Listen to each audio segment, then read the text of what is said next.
Amelia had always been a diligent student, and her efforts paid off when she received a scholarship to the prestigious university. Her parents, delighted by the news, planned a small celebration. Meanwhile, her best friend, Isabella, who had also applied to the same university, was anxiously awaiting her results. Isabella had worked equally hard, burning the midnight oil on countless occasions. The day the letters arrived, Amelia nervously opened hers first, a smile spreading across her face as she read the good news. She then turned to Isabella, whose hands trembled slightly as she tore open her envelope. A moment of silence passed. Then Isabella let out a whoop of joy. They had both gotten in. The two friends embraced, their dreams of studying together finally coming true. I follow the principle that a forced fruit may not be sweet, but it still quenches thirst. I forcefully occupied Eleanor for 60 years. On my deathbed, I was hooked up to a respirator, staring at Eleanor sitting by my bedside, her face expressionless. I regretted it deeply. I asked, "We've been married for 60 years. Did you ever love me?" The next second, Eleanor rolled her eyes at me. I was speechless. I tiredly closed my eyes, despairingly saying, "Eleanor, I loved you for a lifetime, but I also delayed your lifetime. If I could live again, I would sever all ties with you, grow old, and never meet again." When I opened my eyes again, I had been reborn back to high school. In my past life, my burning heart had torched Eleanor's life, but it never melted that iceberg. This time, I decided to stay completely away from her, never to meet again. However, the very next day, Eleanor came to my school. She pinned me against the stairs, hands on her hips, coldly laughing and saying, "Charles, this time you won't escape from my grasp." Chapter 1. I was reborn back to my senior year of high school. In the classroom, I looked around at the familiar teachers and classmates, feeling like I had just woken up from a long dream. In my past life, the Miller family business was failing, and our company was on the verge of bankruptcy. Forced by my father, Eleanor had to leave the person who pursued her and agreed to be with me. After we got married, I did everything I could to make her happy, almost giving my life to her. I loved Eleanor far more than I loved myself. Eleanor didn't let me down. On the outside, she supported my career, becoming my capable assistant, helping both the Smith and Miller families' businesses grow. At home, she was gentle, considerate, and even bore me children. But after we got married, Eleanor never smiled again. I was the school's troublemaker, skilled in fighting and skipping classes. Eleanor had been at the top of the provincial exams for 2 years in a row, both talented and beautiful. Perhaps she had never looked down on me. Her body was by my side, but her heart was always with her childhood friend, a foreign exchange student. We lived in the same bed, but our dreams were different, and we both suffered. In this new life, I decided to forget Eleanor and live my own life well. But the next moment, my family called, saying they had arranged a meeting with a girl at the city library. This girl was a model student, also the school beauty of a nearby top high school, and they asked me to make the most of this opportunity. I didn't even need to hear her name. I knew it was Eleanor. In my past life, Eleanor was the school beauty of the provincial Key High School, and in order to pursue her, I went to that school and relentlessly chased her, even working with the Smith and Miller families to make sure we ended up together. But in this life, I didn't seek Eleanor out. How could she find me? Though confused, I decisively rejected my family's request. Then my mother scolded me. She yelled, "The girl is beautiful, kind-hearted, and excellent in her studies. She's more than a match for you. She came to the house specifically asking to see you. If you don't meet her, I'll cut off all ties with you. I've already decided Eleanor will be my daughter-in-law. Whether you recognize me as your mother or not is irrelevant." The phone call ended, and I was left stunned in the wind. In my past life, Eleanor had been gentle and virtuous, and her relationship with my parents had always been very good. Under family pressure, I reluctantly agreed to the meeting. Before I left, my mother forced a diamond ring into my hand, reminding me to treat Eleanor warmly. Chapter 2. I sneered to myself the moment I stepped outside. I opened the expensive gift box, took out the ring inside, and replaced it with a cheap toy ring from a street vendor for 50 cents to make Eleanor hate me even more. I intentionally dressed sloppily, dyed my hair green, and covered my body with tattoo stickers. Standing at the entrance of the city library, I noticed people casting strange looks at me. Eleanor was sitting by the window, the sunlight turning her hair into a golden hue, exuding an aloof, noble, and unreachable aura. As I entered, I caught a glimpse of my own ridiculous reflection in the mirror and couldn't help but smile bitterly. Maybe I didn't need to try to look ugly. Eleanor would probably dislike me just the same. The moment I stepped in, Eleanor looked up at me. Her eyes were filled with a smile, and her lips curved into a beautiful arc. I was speechless. Was she smiling? In my past life, I bought Eleanor luxury cars, designer watches, and bags, yet she had never given me a good look. This was the first time I saw Eleanor smile at me, and it was so sweet. I was speechless. Why did she smile when I looked like this? Oh, could it be that I accidentally got it right? Does she like this kind of style? Her taste is really unique. She said, "Charles, this is a gift I got for you." Eleanor opened a tote bag, revealing a brand new Dragon Ball comic book with a signed cover by Akira Toriyama. Dragon Ball was my favorite comic. How did Eleanor know? Could it be a coincidence? I avoided Eleanor's gaze, forcing myself to calm down and not repeat the mistakes of my past life. I said, "I'm not interested in childish things. You can take it back." Eleanor didn't get angry at my refusal. She still smiled and asked, "What about the gift your mother asked you to prepare for me?" I handed her the Cartier box. Eleanor opened the gift box, pretending to be surprised. I mischievously said, "I bought it for 50 cents at a street stall. I don't know if it's to your liking." Eleanor calmly put the ring on her finger, gazing at me intently, half joking and half serious as she asked, "Are you proposing to me?" I froze. What kind of logic is this? I noticed that Eleanor had placed the plastic ring on her ring finger. If this had been in my past life, I would have been overjoyed and probably passed out. But a forced relationship isn't sweet, and this time I decided to let Eleanor go and let myself go too. I maintained a straight face, pretending to be unhappy. I said, "Honestly, I'm not interested in you." Eleanor lowered her eyes, her smile fading as if she were upset. She stood up, stuffed the comic into my hands, and walked out of the bookstore. I held the signed comic, feeling dazed. Suddenly, a wooden handmade bookmark slipped out of the book. I picked up the bookmark and saw that Eleanor had written a sentence in familiar handwriting. "Even if they are old with white hair, their love is still as pure and fresh as when they first met. No need for words. A single glance is enough to understand each other's thoughts."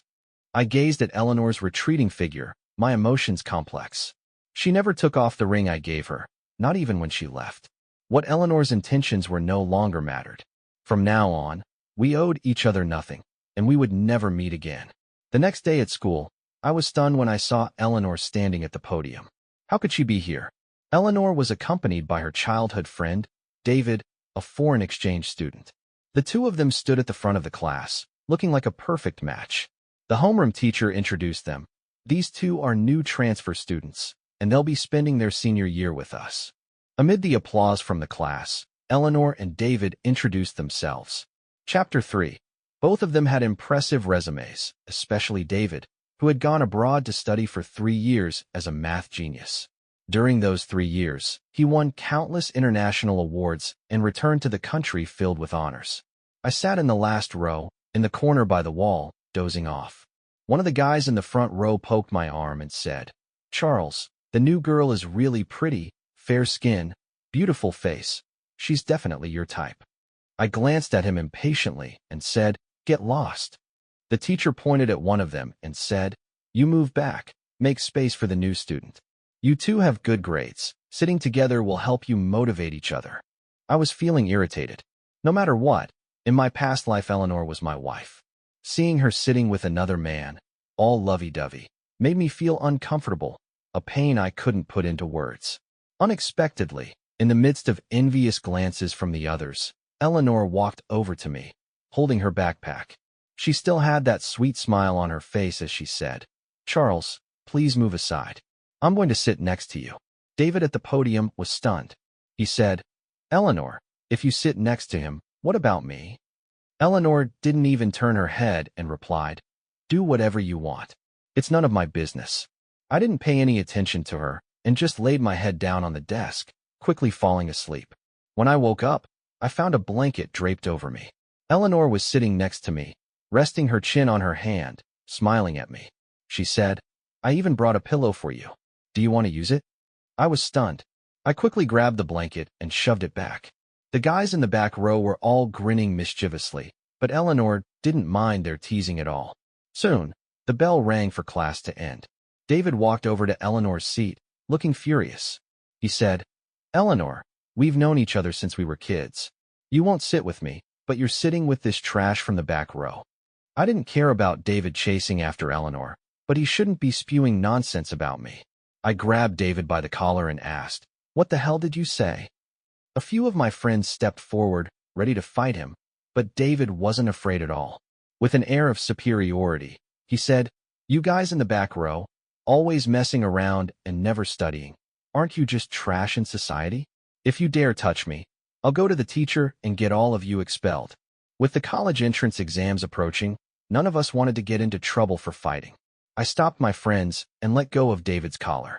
David was even more smug, saying, "You guys don't even have the guts to fight. What a bunch of trash." But the next moment, slap. A crisp sound rang through the room. Eleanor had slapped David across the face with clean precision. Not only David, but I was also stunned by Eleanor's slap. David covered his face, almost in disbelief, and asked, "Eleanor, you hit me for this trash?" Eleanor wiped the smile off her face and coldly said, "Charles may be playful, but his character and personality are good. He never insults or belittles others, unlike some so-called elite people who like to call others trash with every breath. Besides, people sitting in the back row will probably do better than you in the future." David, who had been slapped and scolded, glared at me with hatred while clutching his face before storming off. I couldn't believe it. Eleanor actually slapped David for me. Chapter 4. After thinking carefully, I realized what was going on. By this time, the Miller family was deep in debt and urgently needed funds to stay afloat. Eleanor must have been sent by her father to seek a partnership with my family. I decided to say, "Eleanor, I know your family is in trouble and needs financial help. If you want to cooperate with my family, I won't stop you, but don't bother me after this." After speaking, I called up a few friends and headed to the playground to relax. Eleanor sat at her desk, head lowered, lost in thought. When we reached the playground, one of my buddies asked, "Charles, with a beautiful girl like that chasing after you, aren't you even a little moved?" I was irritated and didn't respond. In my previous life, after Eleanor and I got together, her mood was affected and her grades plummeted. She didn't get into her dream university. That incident had always troubled her deeply. Being with her would only delay both our lives. We would never be happy. With that thought, I dialed my dad's number. I wanted him to quickly help the Miller family out, promoting the partnership so that Eleanor wouldn't bother me again. To my surprise, my dad sounded confused. He said, "Son, what are you talking about? The Miller family's crisis was solved 2 weeks ago. It has nothing to do with us. I heard it was actually your sister-in-law who helped solve it." I hung up the phone completely baffled. My dad's sister-in-law was Eleanor. How did she manage to help her family solve the crisis? And if the Miller family didn't have any issues anymore, why was she still seeking me out? Suddenly, a hand rested on my shoulder. I quickly turned around and saw David standing there, his face full of resentment. He threatened, "Charles, listen to me. Eleanor is mine. Stay away from her from now on." I was speechless. I said, "What the hell are you talking about? When did I ever get close to her?" I thought to myself, since we met, it's always been Eleanor trying to get closer to me, although I still didn't understand her reasons. One of my friends shoved David away and cursed, "Are you asking for a beating?" I didn't want to fight with this idiot, so I walked away with my friends. As we left, David didn't forget to warn me, "Stay away from Eleanor." Soon, a group of people from outside the school appeared on the playground, arranging heart-shaped candles in the center. David stood in the middle of the candles, holding a bouquet of flowers, shouting Eleanor's name loudly. A crowd of curious onlookers followed suit, chanting along. Amid the chanting, Eleanor appeared at the stairs and walked down, stepping into the circle of candles with David. I stood at a distance, bitterness filling my heart. All the moments from my previous life, the love, marriage, and the years we spent together, flashed before my eyes like a revolving lantern. In this very moment, how I wish that before I died in my past life, I could have heard Eleanor say, "I loved you." If she had just said those words, I would have rushed to her, taken her away from David, and never let go. But instead, I was standing here, helpless, watching her with another man. But then the next moment, from across the playground, Eleanor, to the astonishment of the crowd, threw the bouquet David gave her to the ground and kicked over the candles that surrounded them. She lifted her delicate white skirt and sprinted in my direction. Chapter 5. Eleanor tilted her head, a smile on her face, as she asked, "If I accept flowers from other men, don't you feel heartbroken?" I was taken aback. Was Eleanor accepting flowers from David and deliberately stalling, just to provoke me? In her white dress, pure and adorable, Eleanor had a devastating effect on me. I felt flustered, and without thinking, I turned and fled. Eleanor quickly caught up to me, gently tugging on my sleeve as she asked, "Did you see the bookmark I gave you? Do you know what that message means?" I couldn't face Eleanor, so I quickened my pace and replied evasively, "I don't know." Eleanor responded, "No, you do know." As we reached the stairwell, Eleanor stepped in front of me, grabbing both of my hands, and in a fit of anger, pinned me against the wall. She snorted and said, "Charles, don't think that just because you've been reborn things are different. In the last life, you took my whole life. This time, I want all of yours. In this life and the next, I will cling to you. I will be your woman, Charles, forever." I looked at Eleanor, seeing her angry yet determined expression, and felt completely lost. In my past life, she had been distant and cold, always keeping everyone at arm's length. Whether it was me or anyone else around her, we rarely saw any emotion on Eleanor's face. She always carried the cold, aloof aura of a goddess. After we got married, she focused on running the household and raising our children, but we barely had any emotional connection. As unbelievable as it seemed for Eleanor to reveal her true feelings to me in this life, I couldn't shake the thought. I gently pushed her hands away, bowed my head in struggle, and after a long moment, I said, "Eleanor, marrying me in the last life caused you so much pain. I saw the sorrow on your face, and it broke my heart too. Now that Miller family's problems have been solved, there's no need for my family's help. So from now on, you go your way, and I'll go mine. In this life and the next, we'll never meet again." The angry look on Eleanor's face faded, replaced by a sense of hurt. She said, "Charles, is it just because I was a little cold to you that you're acting like this? In the last life, you never once raised your voice to me. Now that we're reborn, just a few days in, you not only yell at me, you're bullying me too." Eleanor's voice became more and more pitiful as tears started streaming down her face. I had pampered Eleanor in my past life. She not only took care of my family and parents, but she also bore children for me.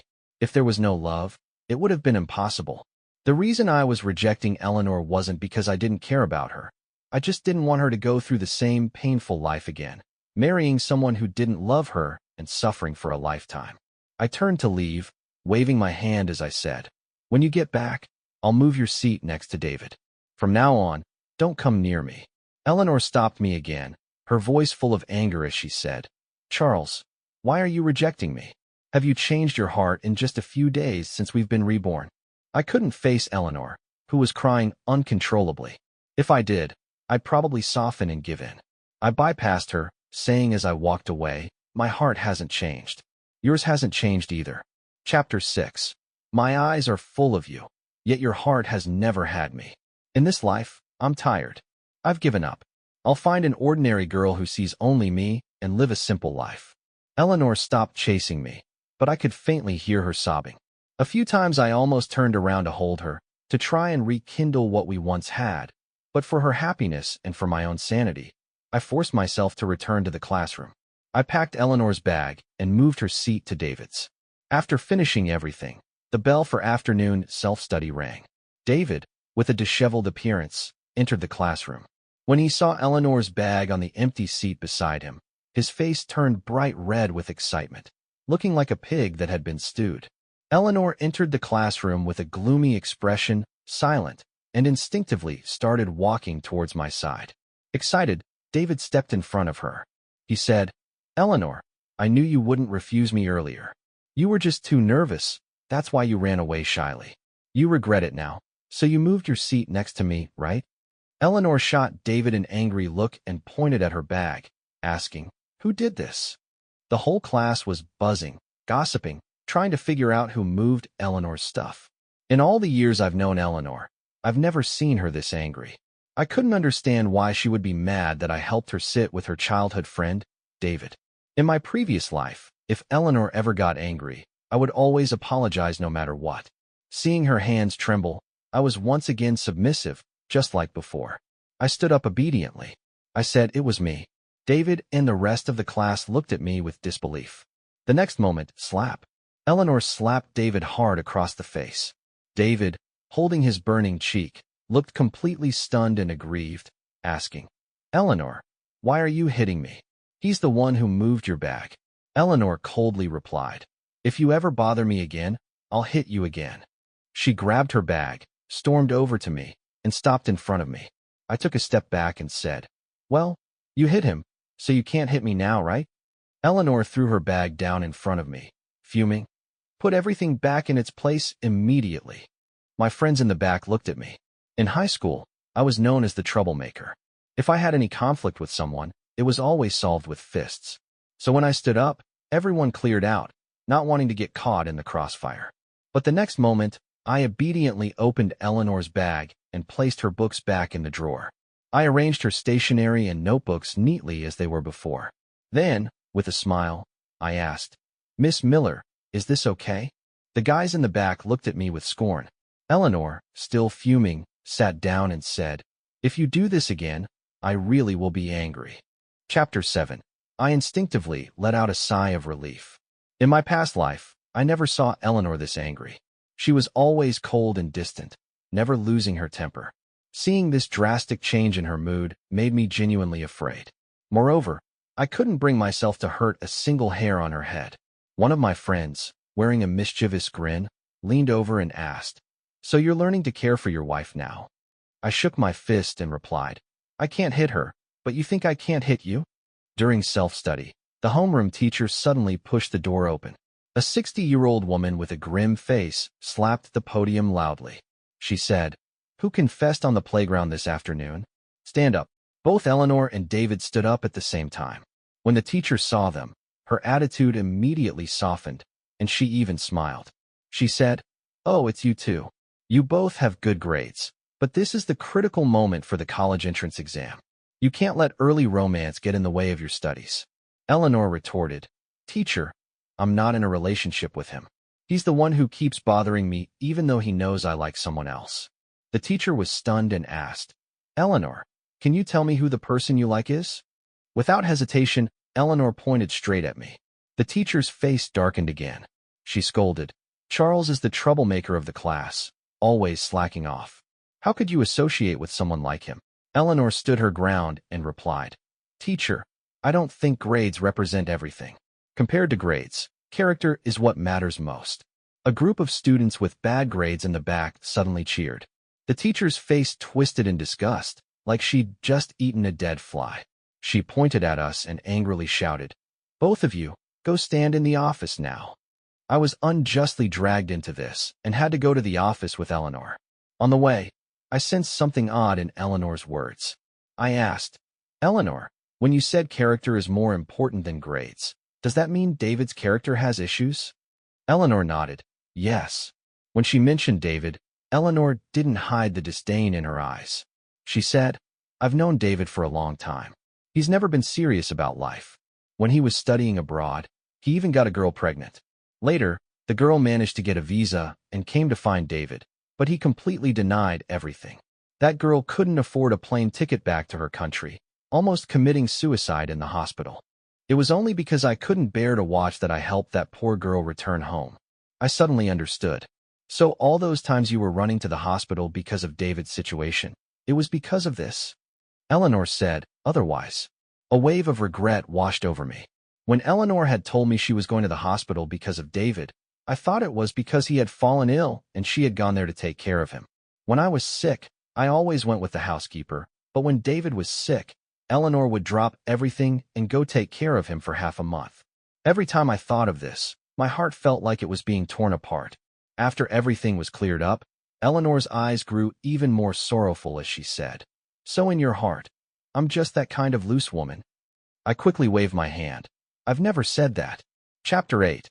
Eleanor let out a long sigh, her voice soft as she said, "You always blame me for not being open with you. But what about you? You never express yourself either.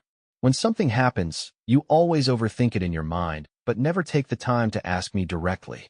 The homeroom teacher pushed the door open, her face even darker than before.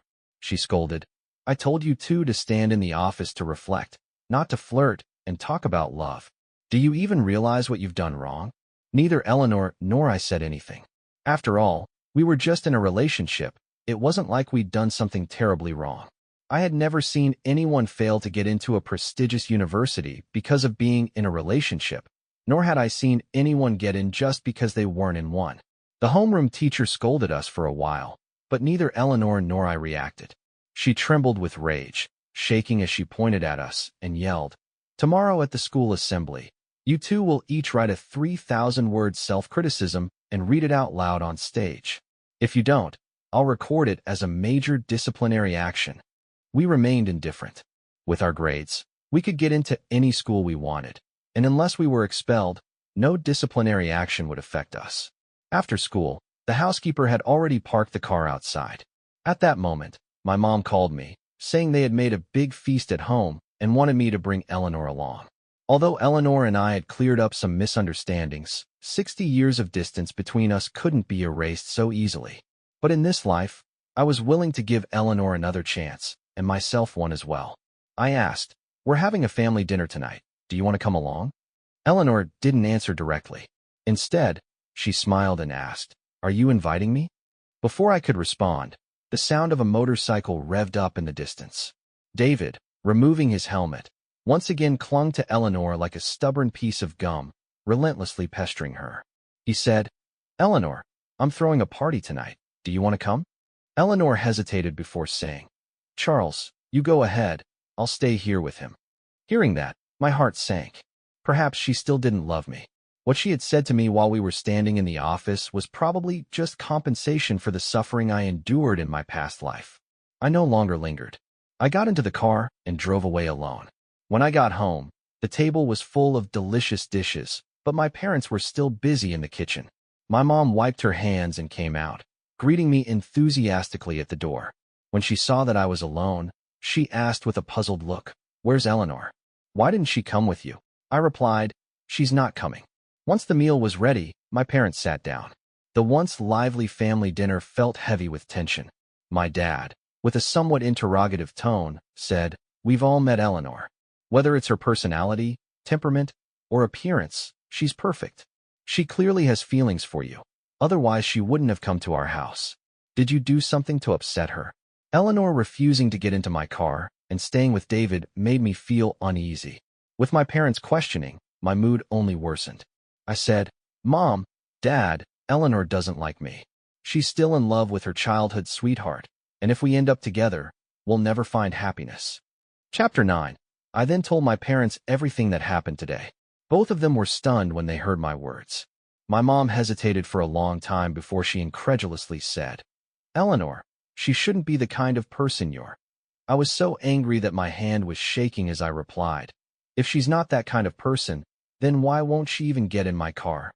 Suddenly, I heard Eleanor's voice from outside. "Sorry, I'm late." I was frozen in surprise. Wasn't Eleanor with David? Why was she here at my house? Eleanor struggled to carry a big bag of gifts into the house, and my dad kicked me, saying, "Why are you still standing there? Go help her carry the things." Reluctantly, I helped Eleanor with her things. At the dinner table, my parents still sided with me. My mom subtly asked, "Eleanor, why didn't you come back with Charles after school?" Eleanor calmly replied, "Mom, the reason I'm late is because I didn't want Charles to feel jealous. He's a bit petty, always thinking there's something between me and a guy from class. I couldn't help it, so after school today, I made plans with that guy to talk it through and tell him not to bother me anymore. Otherwise, Charles would feel uncomfortable seeing us together." After hearing this, my dad kicked me in the butt. He angrily scolded, "A real man wouldn't be so petty. You go ahead and serve Eleanor some food and apologize to her." I was still reluctant to move, questioning Eleanor. "What did you and David talk about today? How did it go?" Eleanor casually said, "Not much really. I just slapped him and told him to stop bothering me from now on." If he shows up again in front of me, I'll hit him again. I was speechless. How did she become a violent beauty? I swallowed and begrudgingly served Eleanor some food. The meal went on with my parents and Eleanor chatting happily, and in the evening, she stayed over in the guest room. That night, I tossed and turned in bed. Eleanor had changed a lot in this life. David, who had once been close to her, had become a pariah. Everything seemed to be going in a better direction, and even I couldn't help but want to reconcile with Eleanor. But there was one thing that still bothered me.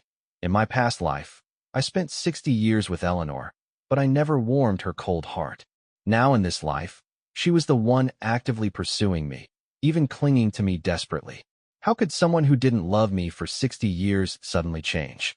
Or was it possible that Eleanor had some other reason for staying by my side? I couldn't stop turning it over in my mind. The next morning when I woke up, I suddenly remembered something. Damn, I forgot to write the self-criticism. Our homeroom teacher was a grumpy old woman going through menopause with a bad temper. Anyone who went against her would inevitably be criticized every other day. Today, Eleanor and I had to read our 3,000-word self-criticism in front of the entire school assembly. If we messed this up and embarrassed the old lady, she would surely hold a grudge against us. Chapter 10. To avoid being on the receiving end of the teacher's anger, I didn't even eat breakfast. I quickly searched online for a self-criticism template and copied it. Even the housekeeper and the driver were roped in, each of them copying a piece in my handwriting. By the time we were ready to leave for school, I had at least finished the 3,000 words. We went straight to the playground to line up. Every Monday morning, there was a flag-raising ceremony followed by a school-wide assembly. At the assembly, aside from praising a few top students, there would be criticism for those who broke the rules. As we lined up, Eleanor intentionally stood next to me. With only a minute left before our turn to speak in front of thousands of people, I nervously asked, "Have you finished writing your self-criticism?" Eleanor replied calmly, "I haven't written a word." "What?" I almost dropped my jaw. "Then what are you planning to do?" With a smile in her eyes, Eleanor said, "You'll find out soon enough." The speeches on the stage were coming to an end.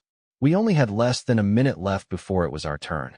If I couldn't say a word in front of thousands of people, I would definitely be embarrassed. Afterward, I'd probably get scolded by the teacher again. I hesitated for a moment, then handed my self-criticism to Eleanor. I said, "Just read this. I'll take the blame for both of us." No matter what, I had once been her husband, and I had to take this hit for her. Unexpectedly, Eleanor completely ignored the paper and didn't want to take it. I was so angry that my eyebrows twitched. If you end up crying from the scolding later, don't blame me. Soon, Eleanor and I were called up to the stage. At the teacher's signal, I started reading my self-criticism without any emotion. With 3,000 words, I quickly finished reading, hoping to pass by without trouble. Once I was done, the microphone was handed to Eleanor. The teacher said, "Eleanor, it's your turn." Eleanor took the microphone, but she didn't pull out a self-criticism.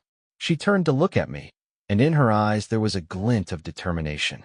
She said, "Charles, I don't know when I fell in love with you, but when I finally realized it, and when I thought I was going to lose you, I understood how much I love you.